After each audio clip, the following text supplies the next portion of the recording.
I finally met my twin sister's new boyfriend. He mocked my speech disability, dismissed a special promise we made as sisters, and she still thinks I owe him an apology. I'm 21 years old, and I have a twin sister. Let's call her Jane for the sake of this story. Jane and I have always been close. We grew up side by side, naturally shared birthdays, school milestones, and so many little moments only twins would understand. We've had our ups and downs, of course, but there's always been a bond. That's why this situation has been especially painful and confusing. A few months ago, Jane got out of a relationship. It had been a bit rocky, and I was glad to see her moving forward. I knew she'd started talking to someone new, a guy she met online. They started texting, then calling, and eventually FaceTiming. For the past 3 months, their connection had clearly been getting more serious. As her twin, I wanted to be supportive. I was happy for her, and I knew how difficult it can be to trust again after a breakup. During those months when they were just speaking over the phone, I tried to help her feel at ease. There were moments when he'd call while she and I were hanging out, and I'd go out of my way to be polite, to make him feel welcomed, even though we hadn't met yet. Now, I want to mention something important. I'm single, and I'm content with that. I've had my own experiences in relationships, and some of those weren't easy. Because of that, I'm taking time to focus on myself, working on healing, understanding my boundaries, and growing. I don't say this to compare my life to Jane's, but to show that I'm not bitter or jealous of her happiness. I genuinely want her to find someone who respects her and treats her well. Finally, after all those weeks of phone calls and virtual meetings, the time came to meet her boyfriend in person. The plan was to go to a local pub, where I'd be with my older sister, not Jane, and some of her friends. I had already been out with them for a while before Jane and her boyfriend joined us. Knowing how awkward meeting a partner's sibling can be for the first time, I asked my older sister and her friends to be respectful around him. Specifically, they asked me if they should jokingly ask him to buy them drinks to see how he'd react. I told them no. I didn't want to make him feel targeted or uncomfortable. When Jane and her boyfriend arrived, I smiled and greeted them warmly. I shook his hand, introduced myself, and tried to make light conversation. I wanted the evening to go smoothly. We exchanged a few words, typical small talk, like what we do for work, favorite foods, what kind of movies we enjoy. At one point, I noticed a lump on the side of his neck. Out of concern and, admittedly, curiosity, I texted Jane and asked if it was okay to ask about it. I didn't want to be rude or bring up something that could be sensitive. Jane replied with a short message saying no, so I immediately dropped the subject. I didn't ask about it again, and we carried on talking. Things were going all right until the conversation turned to movies. I mentioned I was planning to go see a film with a friend. The movie was called The Monkey. It's a new release I'd been excited to watch. When I said the title, Jane's boyfriend laughed. Not a small chuckle. Not a, "that's a funny name," kind of laugh. He started mocking the way I said it, repeating monkey in an exaggerated, drawn-out tone, imitating my voice. I instantly froze. Now, here's something that not many people know unless they're close to me. I have some speech difficulties. I went through speech therapy when I was younger, but unfortunately I wasn't able to finish it because the center I was attending shut down. Certain words, phrases, or sounds still come out differently, and it's something I've been very self-conscious about for a long time. Jane knows this. She knows how deeply it affects me and how hard I've worked to speak clearly. Hearing him mock the way I spoke, especially in front of my sister, felt like a punch to the stomach. I tried to brush it off, but it stuck with me. I felt small, like I'd been reduced to a joke for someone else's amusement. And it didn't stop there. Later in the conversation, Jane and her boyfriend began talking about watching Moana 2 together. That hit me in a different way. Months ago, Jane and I had talked about seeing the movie together. It wasn't some random plan, it was one of those sister promises we made. We used to love watching Disney movies together as kids, and Moana held a special place in both our hearts. So hearing them plan to see it without me made me feel like I was being replaced. Trying to keep things light, I asked, "Wait, are you two really going to watch it without me?" I smiled a little, trying not to seem too hurt. Jane said, "Oh no, of course not. I promise I won't watch it without you." But then her boyfriend chimed in with a grin and said, "Nah, she'll definitely watch it with me." He said it in that playful, teasing tone, but it didn't feel playful to me. It felt dismissive and undermining, like he was deliberately trying to get under my skin. And again, it was only the first time we'd met. I felt embarrassed, disrespected, and isolated. He didn't joke like that with anyone else. Just me. I didn't want to make a scene, and I didn't want to embarrass Jane or ruin the evening, so I did something I thought was mature and considerate. I texted Jane. Just 2 messages. I told her how her boyfriend had upset me, how the mocking hurt, and how I'd appreciate it if he could apologize. I didn't want to confront him directly because I wasn't sure how to go about it without making things awkward or confrontational. I thought it might be better if Jane spoke to him privately and explained. Instead of understanding, Jane replied saying, "T was just trying to fit in." That response didn't sit well with me. I understand that meeting your girlfriend's family can be intimidating, but does unfitting into excuse making fun of someone's speech or undermining a sibling bond? I texted back, trying to explain again how it made me feel, but she never replied. I didn't want to sit there pretending everything was fine, so I told the group I was going to the restroom and quietly left the pub. I walked home alone. I wasn't trying to be dramatic or draw attention, I just didn't feel comfortable staying any longer. Jane spent the night at her boyfriend's place, and the next morning she came home and confronted me. She told me it was ridiculous how I reacted, that he was just being social, that I had made it all about me by leaving the way I did. I tried to explain that I walked away because I didn't want to make a scene, and that I had hoped she would understand where I was coming from. We went back and forth, but nothing I said seemed to get through. Her stance was firm, he was trying to fit in, I overreacted, and by walking away I made things worse. The more I think about it, the more torn I feel. Some friends and family I've spoken to said I should have confronted him directly, that I should have told him right there and then that what he said wasn't okay. Others agreed that asking for an apology wasn't out of line, especially considering how the comments affected me. But Jane? She's standing by her boyfriend and saying that I made things uncomfortable when he was just trying to get to know us. Also, and I mention this only because it keeps coming up in conversations, he's 31. Jane and I are 21.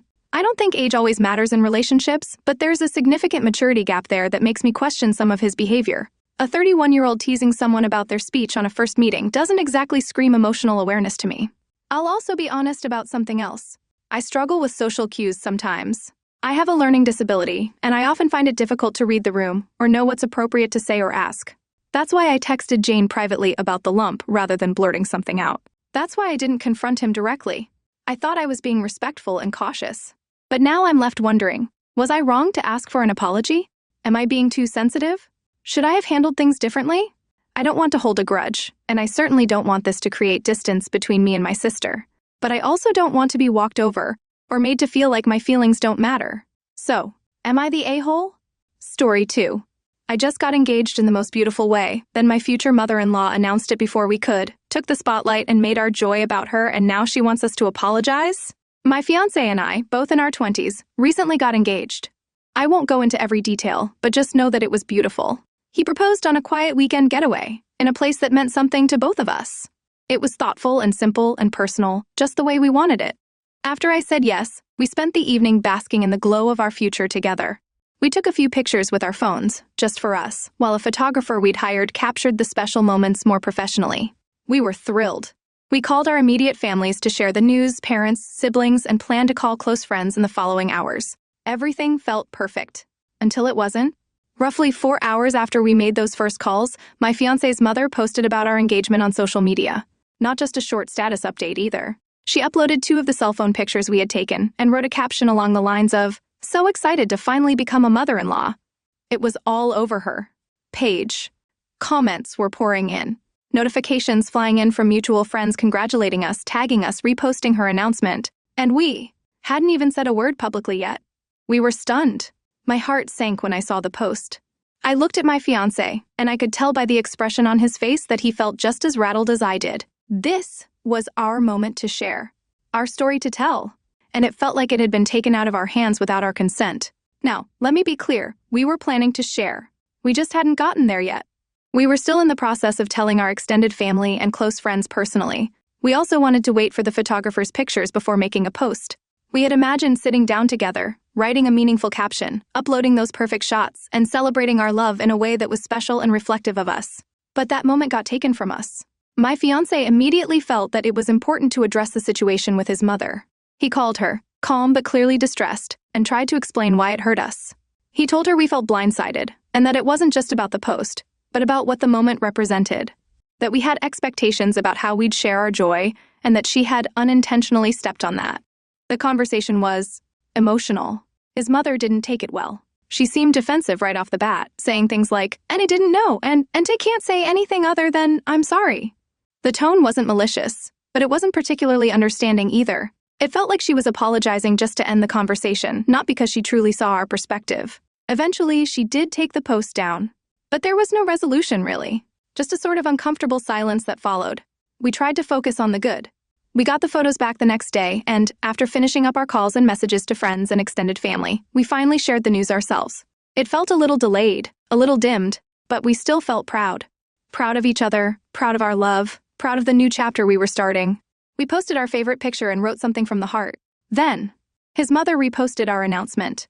But instead of a celebratory, supportive message, her caption began with, "And if they'll forgive me, I'm just so excited to share." We stared at her post in disbelief. If they'll forgive me, why make that part of the message? Why make our engagement about whether we were being too sensitive or unforgiving? It felt like she was making herself a central figure in our engagement announcement.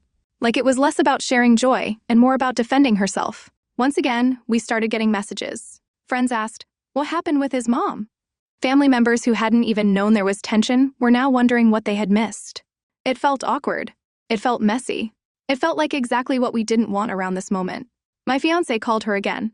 I sat beside him, hand in his, listening as he tried to gently, but firmly, tell her how the new post made us feel. He said he didn't want this special time in our lives to be marred by tension or miscommunication, but that it hurt to have the spotlight constantly pulled away from us. That we wanted to celebrate our love without having to manage other people's feelings or navigate around passive remarks. This time, the conversation turned downright sour. His mother became more combative, saying things like, "Then just tell me what you want me to do, instead of telling me what you don't like, and maybe I just won't post anything about you two ever again." She sounded frustrated and wounded, like we were being unfair or controlling.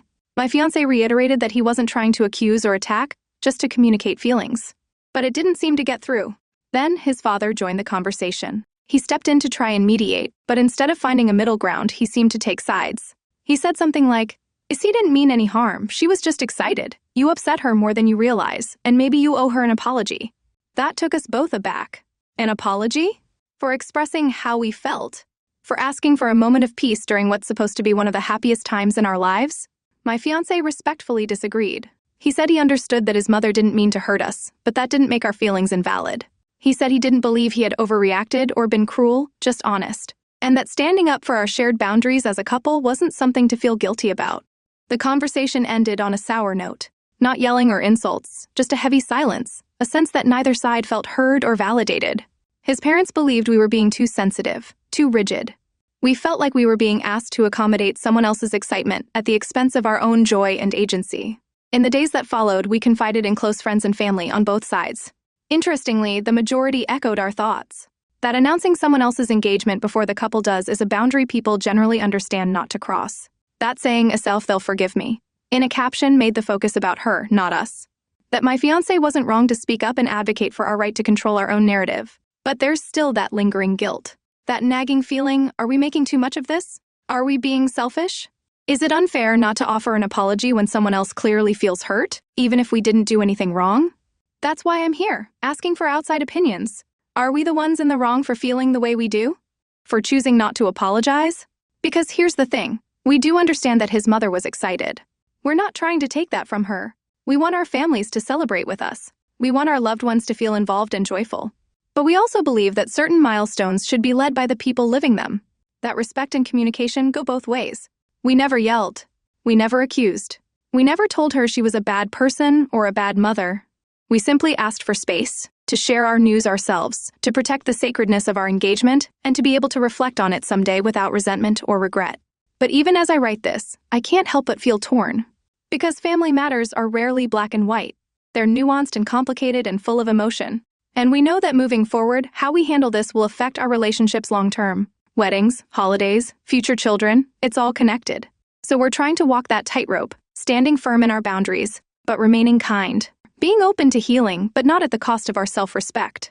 Does standing up for ourselves make us heartless? Or is this just a case where everyone, ourselves included, could use a little more grace? Story 3. I asked my sister to stop singing the same pop song for the 100th time so I could study. Now my whole family thinks I'm the problem for wanting peace in my own home. I want to start by saying that I understand how trivial this might sound to some people. On the surface, it may just seem like a sibling annoyance, just another typical family squabble. But when it becomes something that affects your peace of mind, your productivity, and your sense of comfort in your own home, it begins to weigh heavily. So I'm here, not to stir conflict, but to ask, am I really the one in the wrong for finally saying something? I'm in my late teens, still living at home with my parents and younger sister. My sister, we'll call her Maya, is around 2 years younger than me. For most of our lives, we've had a fairly typical sibling relationship. We've had our fair share of disagreements and awkward teenage years, but nothing particularly dramatic or toxic. That is, until this issue with the singing started becoming a constant, unrelenting part of our household. Maya has always loved music, and I admire that about her. She's energetic, expressive, and often the life of the room when she wants to be. But lately, her love for music, specifically one song, has grown into what I can only describe as a full-blown obsession. It started a few weeks ago when she discovered a new pop song. It was catchy the first time I heard it, one of those upbeat summery tracks that you can hum along to without even realizing it. I smiled the first couple of times she played it, happy to see her in such a cheerful mood. She'd dance around the living room, singing along with dramatic hand gestures and twirls, clearly lost in the rhythm. But then, it didn't stop. She played that song the next day, then the day after that, and the one after that. Not once or twice, but on a loop. Sometimes 5, 10, or even 15 times in a row. At first, I tried to tune it out. I thought it was just a phase. Surely she'd get bored of it after a while. But the repetition only intensified. And when the song wasn't playing out loud on the TV, she was still humming it under her breath, or worse, belting it out at full volume as she wandered through the house. Our TV is located in the main living space, which connects the kitchen, dining room, and living room in an open floor plan. There's no door to close, no walls to muffle the sound. Her music floods the entire area, and unfortunately, my room is just a few feet away down the hall. Sound travels easily, and even when I shut my door, it doesn't block much. Now, I'm a student and work part-time remotely. I often need to read, study, or attend virtual meetings. Concentration is essential for what I do, especially when I'm preparing for exams or working on projects. But imagine trying to focus when, for the 6th hour that day, the same song blares from the TV or echoes through the hallway. And when she sings it herself, off-key, mind you, it's even worse. Not only do I hear the song, but I hear her rendition of it, complete with dramatized vocals and stomping footsteps as she dances. I tried to be diplomatic at first. I approached her one evening and asked gently if she could maybe turn the volume down a bit or use headphones. She looked at me like I'd asked her to move a mountain. "I can't use headphones," she said. "Mom doesn't allow it, and I like playing it on the TV. It sounds better that way." It's true. Our mom has this strange rule about not letting us use headphones or earbuds around the house. She says it's because she doesn't like the idea of us shutting ourselves off or damaging our ears. I don't fully agree with it, but it's one of those household policies that I've had to live with. Still, I thought maybe Maya could compromise by lowering the volume or simply listening fewer times a day. Nope. Each time I tried to reason with her, she doubled down. "It's my freedom," she'd say. "I can play what I want when I want. If you don't like it, that's your problem." I tried to go to our parents next. I figured if I calmly explained that I was having a hard time focusing and that I simply needed a little quiet time, they'd understand. But to my surprise, they took Maya's side completely. "Why are you always complaining about your sister?" my dad asked. "She's just enjoying herself. You're the one making a big deal out of nothing." My mom added, "I need to learn to live with people. Not everything is going to be peaceful all the time." I felt frustrated and unheard. It's not that I wanted silence 24/7. I understand that homes are meant to be lived in. They're not libraries. But I wasn't asking for total quiet. I was asking for balance, for consideration, for someone to recognize that being forced to listen to the same song on repeat, at full volume, multiple times a day for weeks on end, wasn't exactly the definition of harmony. Eventually, one afternoon, I'd had enough. I was sitting at my desk trying to work on an assignment, headphones in, not plugged in, mind you, just wearing them in defiance of the no headphone rule to try and muffle the noise. When I heard Maya again singing the song at the top of her lungs in the hallway, I pulled off my headphones, got up, and walked out into the living room.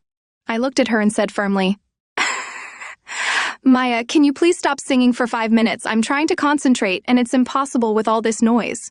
She looked startled at first, then defensive. "I'm not doing anything wrong," she said. "I'm just singing. What's your problem?" I tried again. "I'm asking for a little peace and quiet.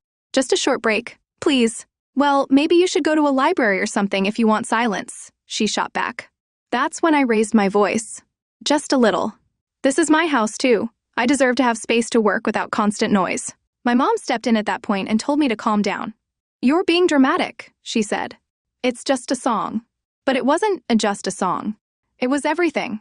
It was the fact that I had expressed discomfort multiple times and been ignored, that I'd tried to find compromise and been shut down, that my need for space and focus was treated as a personal attack against someone else's enjoyment. Later that evening, I stayed in my room and didn't join the family for dinner. I felt defeated. My sister continued humming the song in the background, and I could hear the distant thump of her feet as she danced her way through the hallway once again. And in that moment, I started to feel like a stranger in my own home, unwelcome for wanting something as simple as peace. I've spoken to a couple of friends about this, and they're split. Some say I'm overreacting, that it's just music, and I should learn to tune it out. Others say I've been way too patient and that Maya's behavior is inconsiderate, even disrespectful. One of them even asked, "Doesn't your family understand boundaries?" And maybe that's what this really comes down to, boundaries. I know that living with other people means learning to compromise.